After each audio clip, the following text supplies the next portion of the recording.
My name is Margaret Green. I am 72 years old. I live in a small brick house at the edge of town. My husband, Robert, built this house himself when we were young. He planted rose bushes in the front yard. Every spring, they bloom red and full. They remind me of the flowers he brought me when we were dating. Robert and I wanted a child for many years, but it did not happen. When I was 37 years old, we adopted Daniel. He was a baby. From that day, he became our world. We loved him like our own son. He loved us back. I watched him grow up. Now he is 35 years old. I often think that life gave us another chance to be a family. Before Daniel moved to the city for a new job, he gave me a small box. It was wrapped in silver paper. Inside was a small phone. It had a green call button and a small screen. His name was on it. "Here, Mom," he said with a smile. "This is so we can talk anytime. Press this green button and I will answer." I held the phone in my hands. I was amazed and a little scared. I had never used one before. I looked at him and said, "Promise me you will call every day if you can." He smiled and squeezed my hand. "I promise, Mom. I will make sure you hear my voice every day." The little phone felt like a way to reach him. I would keep it close every day. The first week was wonderful. Daniel called every morning. I sat by the window with tea in my hand. I waited for the cheerful ringtone. When it rang, my heart danced. He told me about his small apartment, his new job, and the noisy streets. He laughed a lot. I laughed too. The house felt alive again. I could hear Robert's voice in Daniel's. Sometimes I cooked his favorite food, even though he was not there.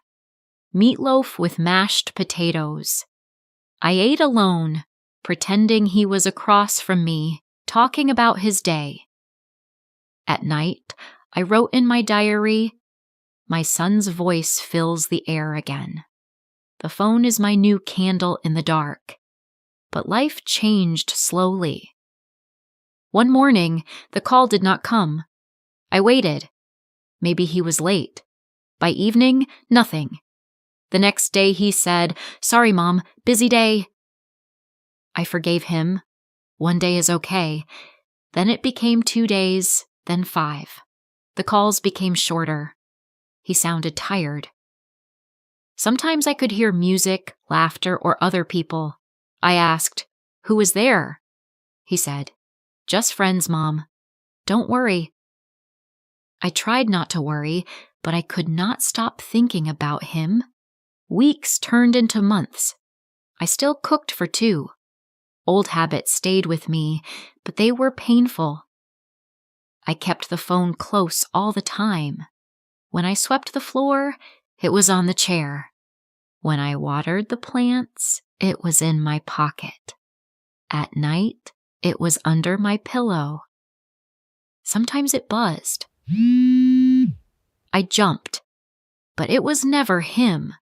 It was a message from the phone company, a wrong number, or an advertisement. Once, I even answered a stranger's call just to hear hello. I wrote letters to him in my diary as if he could read them.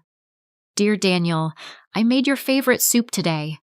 I wish you were here to taste it." "Dear Daniel, I saw a boy riding his bike like you used to." I smiled, then cried. Neighbors often asked, "Has Daniel visited recently?" I always said yes. Sometimes gentle lies are easier than hard truths. Winter came early. Nights were cold. The house creaked with the wind. One night, I sat near the heater. I looked at Robert's photo on the wall. His smile seemed to ask, "Why do you wait so long, Margaret?" I whispered, because I promised him I would. Then, one rainy evening, everything changed. The sky was gray. Rain fell on the roof. I sat near the window knitting when the phone rang.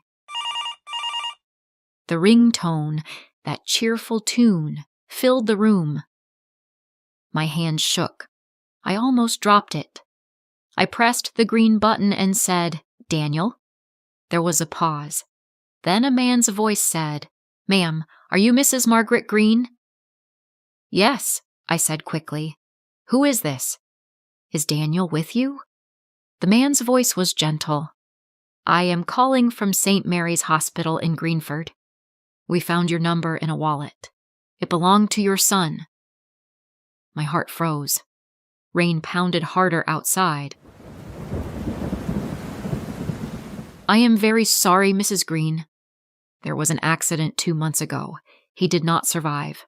We tried to contact you earlier." I could not speak. I held the phone to my chest. I wished it could bring him back. The man said more about papers and belongings. I could not hear. 2 months. 2 whole months I had been waiting for a call that would never come. I thought my son had forgotten me, but he was already gone. That night, I did not cry. I sat in the dark, holding the phone. Its screen was black, but I could see his face in my mind, smiling, alive.